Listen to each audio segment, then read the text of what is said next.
Kuasa pasalan urut 1 salah kaprah.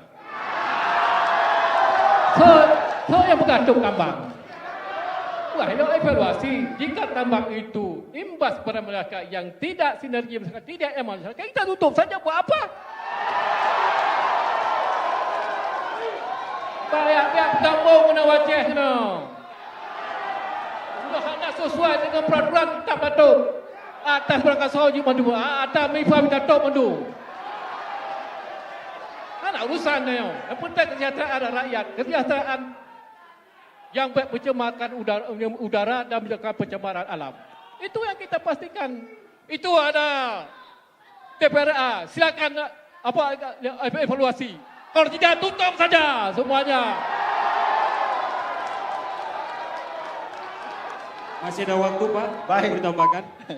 Mungkin salah telinga pas